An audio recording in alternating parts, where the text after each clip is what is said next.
Hola, mi nombre es Carlos Bedoya y les doy la bienvenida a una nueva edición de Mesa Política, programa producido por Otra Mirada en colaboración con nuestraamérica.tv. En esta ocasión nos acompaña Carmen Lora, directora del Centro de Estudios y Publicaciones CEP, con motivo de los 50 años de la publicación del libro Teología de la Liberación, Perspectivas, publicado en Lima por el CEP en 1971.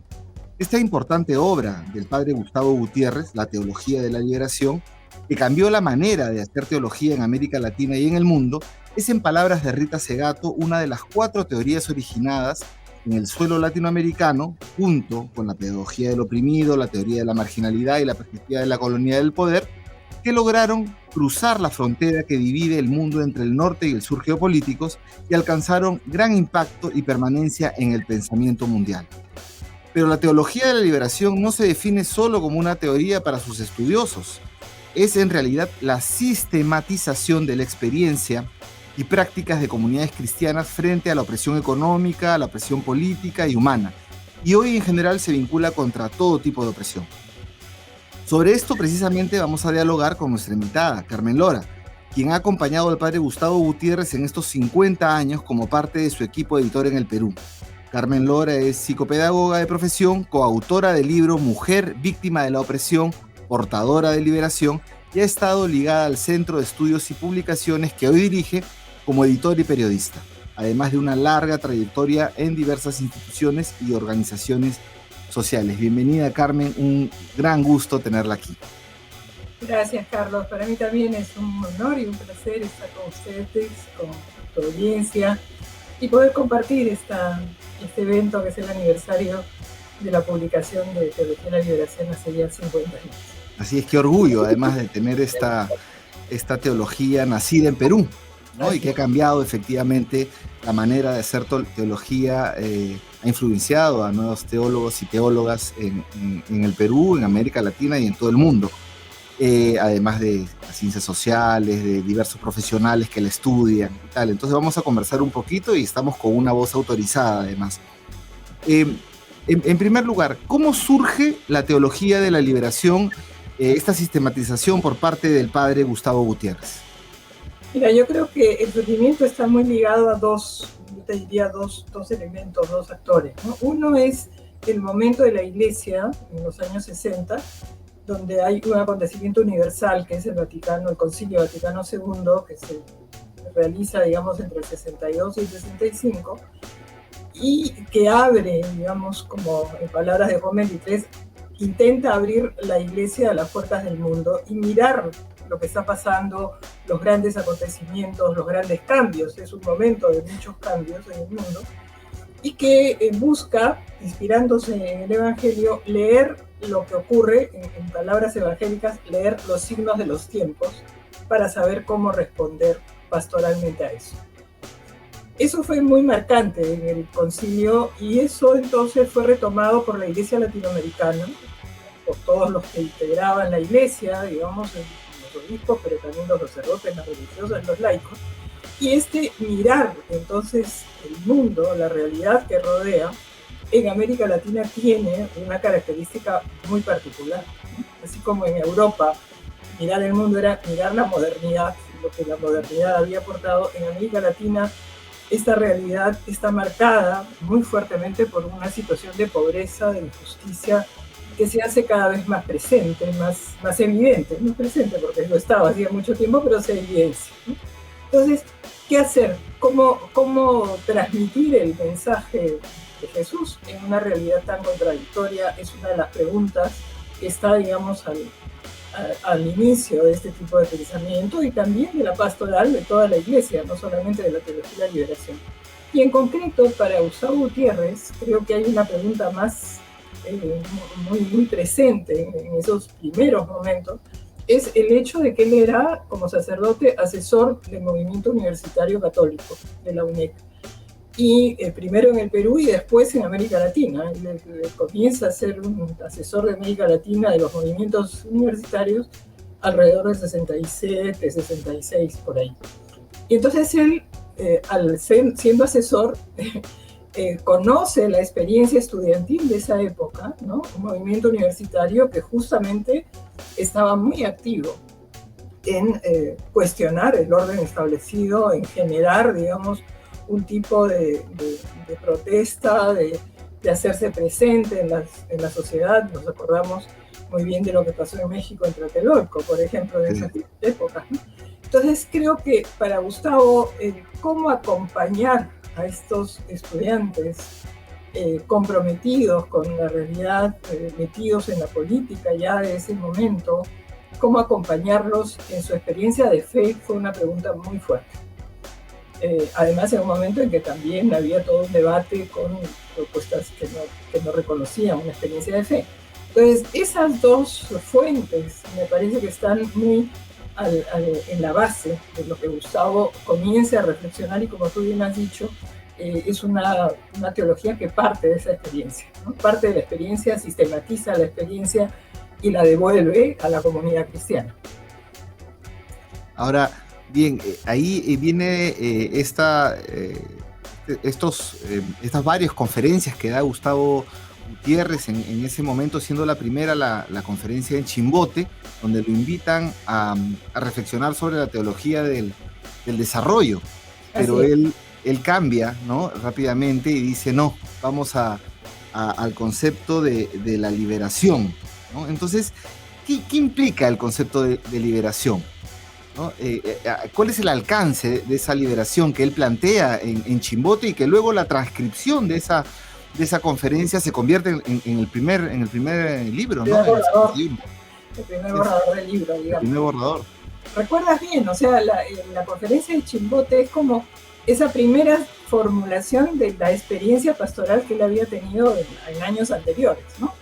Y creo que el debate en ese momento sobre el desarrollo era un debate muy presente en el conjunto de la sociedad, porque se hablaba de qué desarrollo estábamos hablando y cuáles eran los referentes de ese desarrollo. Y yo creo que Gustavo, desde justamente una perspectiva más de fe, digamos, una perspectiva cristiana, él considera que la palabra desarrollo es corta para hablar de un proceso en el que hay muchas dimensiones, ¿no? Está la dimensión política, está la dimensión económica, que quizás era la que más subrayaba la perspectiva de desarrollo, en una propuesta además donde el modelo de desarrollo eran los grandes países desarrollados, entre comillas, frente a nosotros como países subdesarrollados. Y creo que Gustavo percibe que este término es corto para expresar realidades mucho más ricas, ¿no?, que tienen que ver con lo social, con lo cultural, y también con las relaciones humanas, y también, por supuesto, con cómo esta liberación es también una liberación del pecado para los que somos creyentes, ¿no? Yo creo que, por ejemplo, en esa formulación, Gustavo va a encontrar, luego de haberlo ya planteado como tal, pero que fue muy inmediato, es su diálogo con Arguedas, porque Arguedas escucha esa conferencia en Chimbote. Arguedas estaba trabajando en su novela Los Zorros y conocía al padre que estaba allí, que había invitado a Gustavo, y que además aparece en la novela con el nombre de Cardoso, me parece, no me acuerdo exactamente el nombre, pero... Y entonces escucha a Gustavo y tiene con Gustavo una serie de conversaciones en las que justamente, ¿no?, por ejemplo, todo el tema de lo que significa la discriminación cultural de un país como nuestro, ¿no?, ese sentimiento que expresa con tanta hondura Arguedas, para Gustavo fue muy importante en su formulación. Entonces yo diría que entre el 68, en esa conferencia que tú recuerdas, el trabajo anterior pastoral de Gustavo, que se mantiene a lo largo del tiempo, muchos años después, estas conversaciones con Arguedas y lo que va descubriendo, él lo va a trabajar hasta el 71, donde formula ya más ampliamente el libro, ¿no? Y donde él considera que la liberación tiene como 3 dimensiones, ¿no? Esta dimensión económica, sociopolítica, que tiene que ver con el tema de la justicia, de construir una sociedad distinta, de cuánto las estructuras están produciendo pobreza, ¿no?, las estructuras sociales, políticas y económicas. Tiene que ver con la dimensión humana. Gustavo habla de una dimensión humana de liberación que tiene que ver con las relaciones personales, con los sentimientos, con las maneras como uno percibe que lo discriminan, porque no solamente la discriminación es económica ni política, es una discriminación personal, ¿no? Y Gustavo llama eso la necesidad de una liberación humana. Y cómo esto se conecta con la liberación del pecado en el sentido de que el pecado finalmente es una falta de amor, es el maltrato que se da al otro, es la indiferencia de la cual habla Francisco hoy día, ¿no? Es la codicia y los intereses individuales en contra de un interés más solidario. Bueno, entonces Gustavo genera este concepto de una liberación que tiene diferentes dimensiones, ¿no? Eso está en el primer libro, o sea, está en la primera edición de Teología de la Liberación. Claro, es una teología viva, ¿no? Aunque muchos han querido darla por caduca, en realidad es una teología que se recrea permanentemente. Por ejemplo, este componente de lo que es la liberación económica, la liberación de la opresión política, y también la liberación del pecado. A mí, yo podría transformarlo ahora como daría para entrar a todo lo que son el sistema de delitos de poder, la corrupción. En realidad abarca bastante, ¿no? Entonces, una pregunta que tiene que ver con que ¿por qué está más viva que nunca? Esa es mi reflexión, pero quisiera escuchar qué piensas, y también cómo se está vinculando con otras intersecciones de opresión, como por ejemplo el tema de género, los feminismos, la etnicidad, la sexualidad, también como estas opresiones en esos campos, ¿no? Es una teología abierta a estos campos. Sí, yo creo que justamente lo que yo te decía, y creo que son como dos componentes, el método mismo, ¿no? Este método de mirar lo que está pasando, mirar cómo vive la gente, qué siente la gente, cuál es su sufrimiento, cuáles son también sus logros, sus fortalezas, ¿no?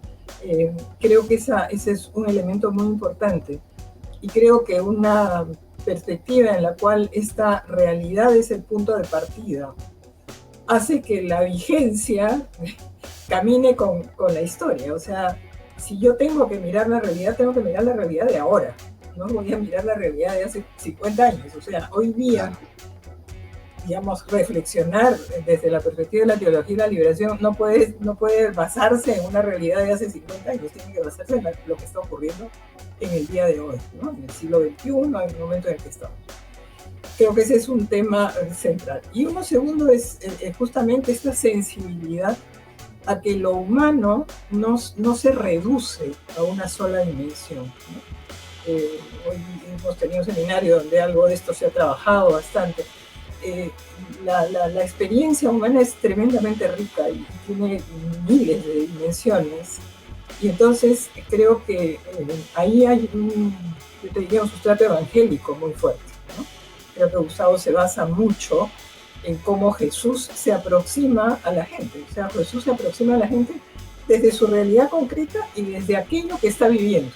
En algún caso es un enfermo, es un ciego, es un leproso, es una prostituta, o es una mujer que es acusada de adulterio por los hombres que aparecen como puros, y Jesús pregunta: ¿y quién está libre de pecado? Tire la primera piedra, ¿no?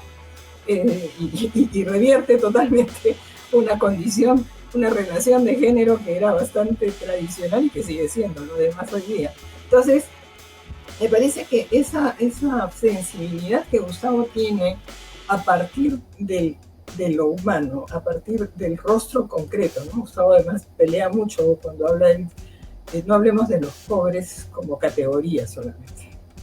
Los pobres son rostros concretos. Y yo tengo que relacionarme con esa persona. Esa persona tengo que verla como un amigo, como un hermano, ¿no?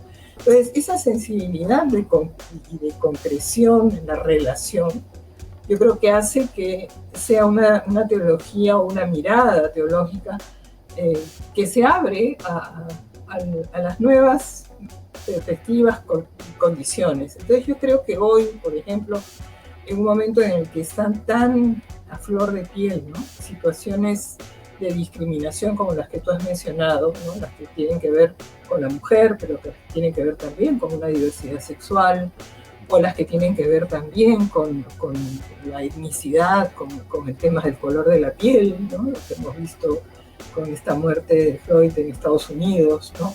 O lo que vemos cotidianamente en el Perú con el feminicidio, o con el hostigamiento a personas que no tienen, digamos, las opciones sexuales reconocidas en el sistema heterosexual.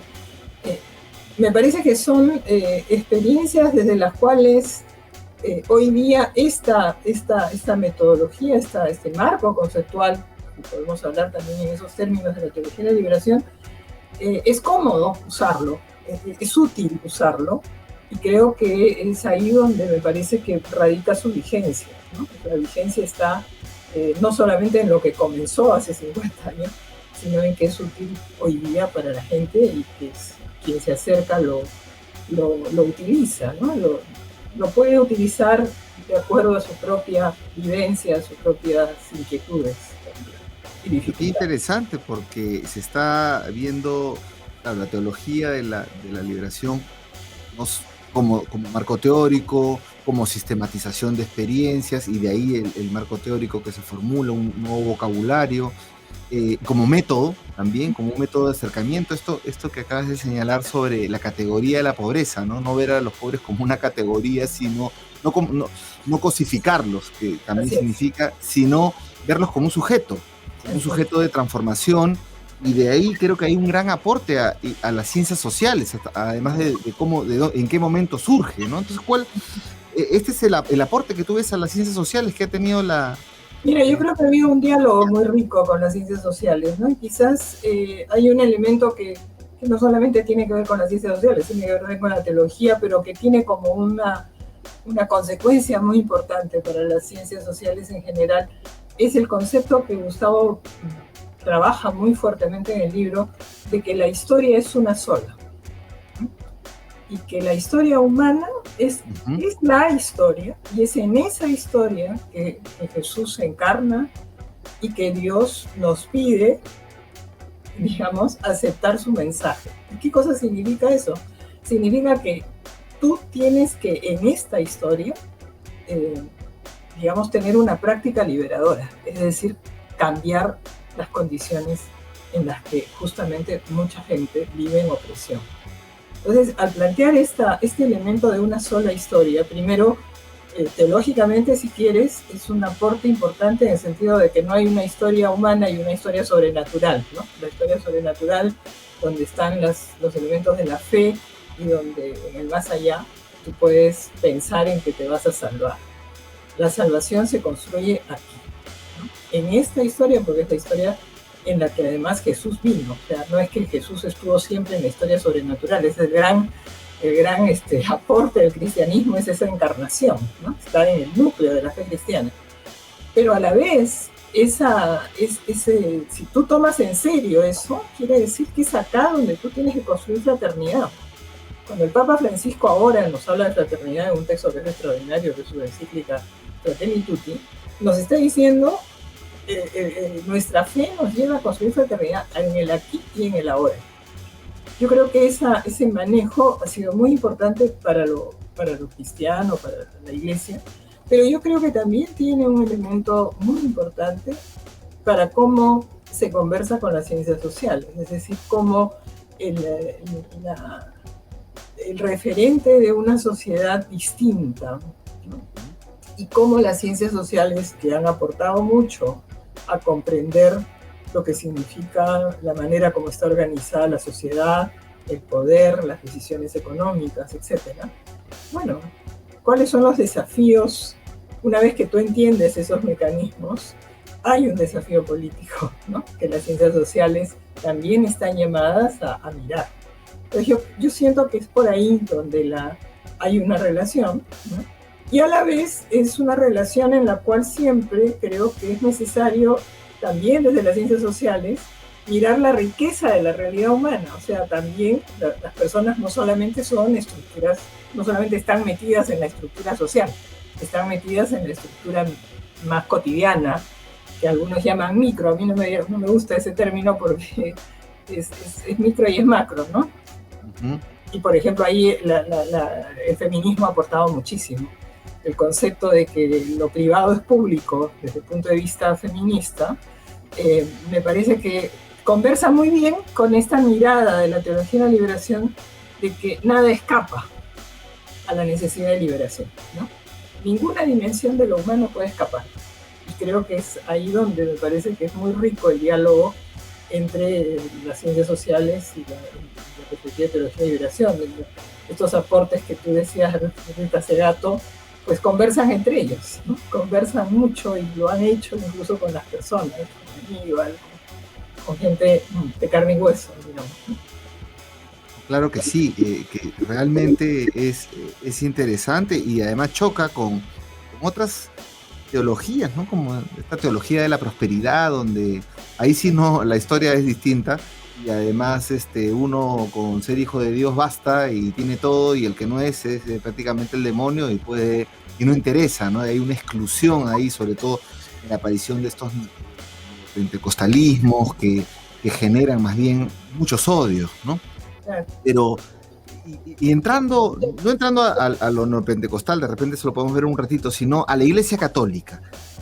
Así como ha tenido un impacto en las ciencias sociales, la teología de la liberación, también ha tenido un gran impacto en la Iglesia Católica, ¿no? Un talante transformador de la Iglesia Católica. Es decir, no solamente es el planteamiento de la liberación en sus diversas dimensiones, sino también es una transformación de la Iglesia Católica. ¿En qué medida ha contribuido la teología de la liberación a la transformación de la Iglesia?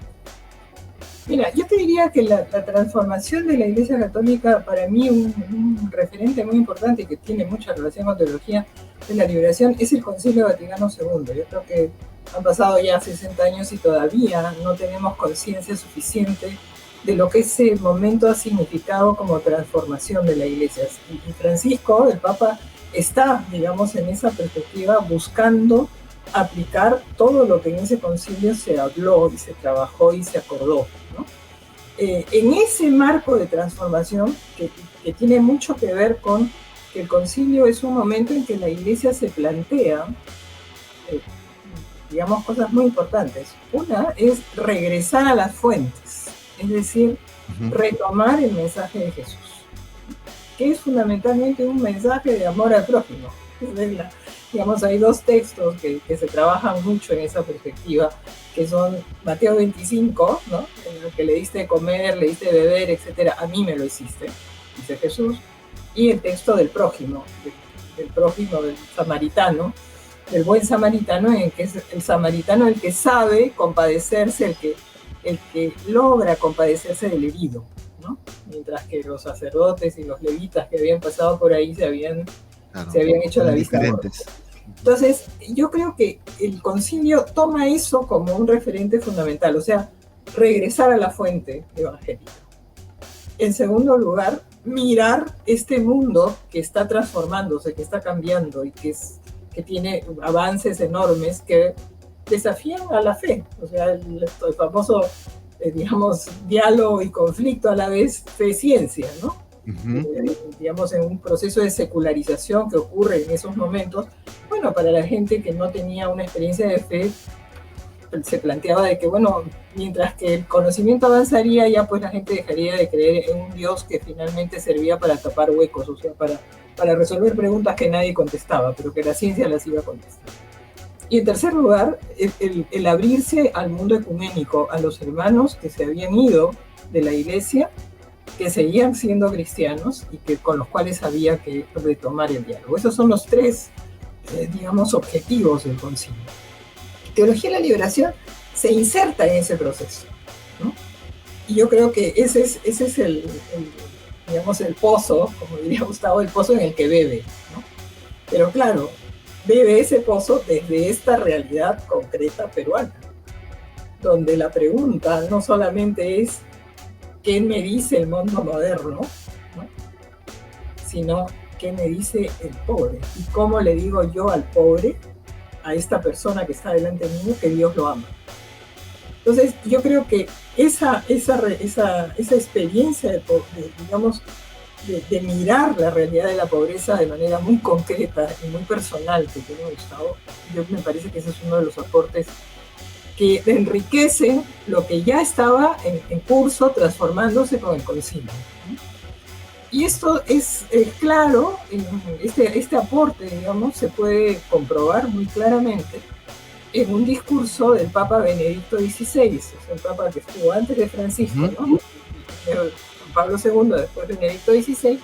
Benedicto XVI inaugura la conferencia de Aparecida, en Aparecida, que es un santuario en Brasil, las conferencias de los obispos. Había habido Medellín, te he mencionado, creo.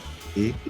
La de Medellín fue cerca a los 60, digamos, que fue muy 68. Importante. O sea, Medellín se produce en agosto de 68. Gustavo da su charla en Chimbote en julio.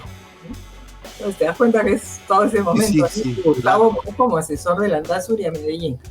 Aparecida es la quinta conferencia de los obispos latinoamericanos, y quien inaugura siempre las conferencias es el Papa. Lo ha hecho Juan Pablo II, Juan Pablo II después, Pablo VI primero. Sí. Y entonces Benedicto XVI, en su discurso inaugural, dice que la opción preferencial por los pobres está implícita en la fe cristológica. Es decir, que optar por los pobres, que es una parte del mensaje y que es la práctica que la Iglesia latinoamericana asumió en su magisterio, está en el núcleo de la fe cristológica. Y eso para mucha gente ha significado la adopción, digamos, de este concepto de pobre, de pobreza y de opción por los pobres, que también estuvo, por supuesto, en Puebla formulada así, como el aporte de esta perspectiva, ¿no? De considerar de que el pobre es el preferente de Dios. Entonces, toda mirada, toda realidad que la Iglesia debe mirar para su trabajo, tiene que estar hecha desde esa preocupación, desde esa sensibilidad. Es por ahí, claro, que yo diría el principal aporte, ¿no? Aporte, pero sí. Perdona, no, sí, pero sí. Yo, ahora que hemos hablado del Concilio Vaticano II, que sin duda un momento fundamental y que señalas que todavía no conocemos su real alcance o no somos conscientes de su real alcance, pero ha habido momentos en el que en todo caso hemos sido mucho menos conscientes, porque han habido unos recodos en los cuales que parecían que se quería retroceder a etapas preconcílicas, ¿no? A etapas del preconcilio, y me refiero mucho a la aplicación, por ejemplo, de las políticas neoliberales que tienen dentro un individualismo totalmente contrario a lo que es la perspectiva solidaria de una teología de la liberación, de la transformación, y que incluso se identificaba al Papa Juan Pablo II como también, digamos, cercano a esta otra visión. De repente estoy totalmente errado en la perspectiva, no tengo el mapa completo, pero eso es lo que se percibía. Y en todo caso, de Juan Pablo II a Francisco, al Papa Francisco, ha habido unos cambios en la Iglesia, y creo que se ha revalorado la teología de la liberación. ¿Cómo lo ves? Sí, yo creo, si quieres, lo que pasa además muchas veces, y creo que en la Iglesia quizás más que en otras instituciones, es que claro, todo movimiento renovador y cuestionador genera reacciones conservadoras y resistentes, ¿no? Digamos que reaccionan frente a los cambios y que sienten que no se adaptan a ellos, o que sienten que eso, digamos, vulnera intereses más particulares. Y yo creo que eso ha ocurrido con el concilio, no solamente con la teología de la liberación. Hubo un cardenal Lefebvre que se rehusó incluso en la parte litúrgica que la misa fuera de los idiomas de los diferentes países, y mantuvo el latín, ¿no? Entonces, esas reacciones han sido muy importantes, y frente a la teología de la liberación ha habido tantas reacciones en la Iglesia como también en la política. O sea, yo creo que ha sido muy atacada. Y se ha acusado a Gustavo Gutiérrez, ¿no? Y justamente ha atacado mucho, y en el Perú además en particular también, ¿no? Y bueno, la gente de Brasil también, los teólogos de la liberación de Brasil fueron tremendamente atacados y digamos, vilipendiados, calumniados. Yo creo que eso existió, yo te diría, digamos, entre los años 80 y 90, ¿no? con bastante fuerza.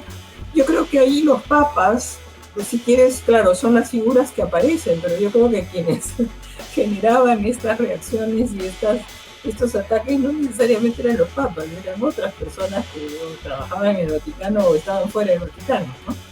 Entonces, yo siento que hablar de Juan Pablo II, por ejemplo, hubo documentos que se llamaron las instrucciones sobre la teología de la liberación, donde el Papa Juan Pablo II no fue una persona que firmó una condena. O sea, él en esa primera instrucción que se usó muchísimo en la prensa y que acá se tuvo bastante difusión sobre eso, sin embargo decía, bueno, hay que diferenciar, y hay teologías de la liberación que son muy importantes y ricas, quizás pues hay otras en las que puede haber algunos planteamientos, etcétera, ¿no? Y además aprovecho para decirte que en todo ese proceso Gustavo tuvo un largo diálogo con el Vaticano, con el que fue Papa Benedicto XVI, que antes era el prefecto de la Sagrada Congregación de la Fe, y que tuvo con él muchísimos diálogos muy enriquecedores, y en ningún momento Gustavo fue sujeto de una condenación, por ejemplo, cosa que es hoy día casi como algo que mucha gente considera que sí fue,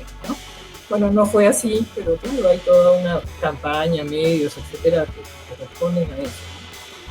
Y yo creo que ahí entonces ha habido como un caminar, y creo que la Iglesia misma ha ido decantando. O sea, el tiempo también te hace ver cómo de apuestas que son más sólidas, planteamientos que tienen relación, coherencia con lo que se está haciendo en la pastoral, con la propia vida y trayectoria de la gente, yo creo que se ha ido descubriendo que esta perspectiva pues era muy rica y al contrario, digamos, ayudaba a la Iglesia en su tarea pastoral. Y yo creo que Francisco, además que es argentino, yo creo que vivió también esa pastoral desde que él era sacerdote. O sea, él ha visto lo que ha significado todos los procesos políticos y sociales en su país.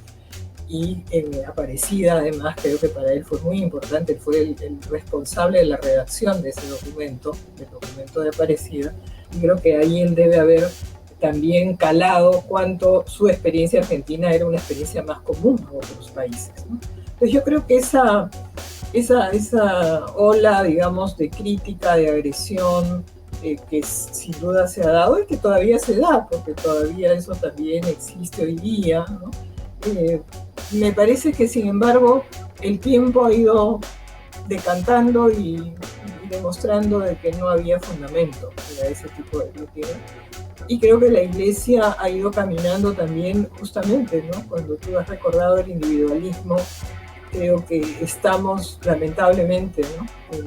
Si comparamos los años 60 con los 70, con los de ahora, bueno, la hegemonía de una mirada absolutamente individualista, de la búsqueda de los intereses, digamos, muy particulares, de la hegemonía de decisiones económicas que son absolutamente indiferentes a lo que se está sufriendo en este planeta, no solamente en nuestro país, ¿no?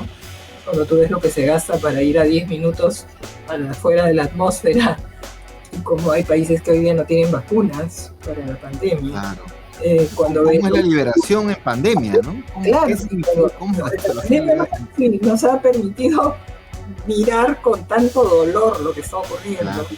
Y yo creo que entonces también esa dureza que se está viviendo hace reflexionar mucho sobre lo que significa la enorme responsabilidad, sobre todo para los cristianos, yo creo para toda persona de buena voluntad, lo que significa hoy día enfrentar una situación de injusticia que es invivible.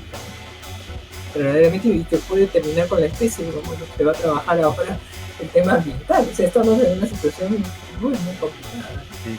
Bueno, has colocado muchos temas, no tenemos tiempo para más. Has colocado Aparecida, que sobre eso habría que hablar un montón, que todavía digamos, creo que no se ha discutido suficiente, a pesar que ha sido hace ya varios años, pero igual esa conferencia fue muy importante, y qué bueno que recuerdas que el Papa Francisco tuvo ahí un gran papel. Y esa anécdota que hay cuando el Papa Francisco ya es elegido en cónclave, y me parece que el cardenal de Sao Paulo le dice: no te olvides de los pobres. Me parece que le está diciendo: no te olvides de la teología de la liberación, ¿no? Es lo que le está diciendo, me parece. La práctica de la Iglesia quizás también. Era el cardenal Humes, que ha sido muy importante en Brasil y que hoy día es el presidente de la Conferencia amazónica, ¿no? Hay una conferencia eclesial amazónica, y solamente para decirte muy rápido, creo que Aparecida justamente va a ser trabajada en la conferencia eclesial latinoamericana que se va a dar en noviembre, y que no solamente van a estar los obispos ahí, sino van a estar también los laicos, los sacerdotes. Hemos estado preparando esa conferencia en la iglesia desde el principio de este año, ¿no? Sí. Y también decirte que como tema, uno de los temas que se está trabajando hoy en Teología de la Liberación es la ecología. Hay muchos jóvenes teólogos que están metidos en cómo trabajar una perspectiva ecológica desde la Teología de la Liberación. Sí, hay publicaciones, hay un libro que se está agotando, Ecología y Teología de la Liberación, que ya se ha agotado en las librerías. Efectivamente, sí, pues es una teología abierta. Hay una serie de eventos esta semana por su 50 aniversario, liderados por el CEP y por varias organizaciones. Y bueno, no tenemos tiempo para más. Pero te quiero presentar el libro.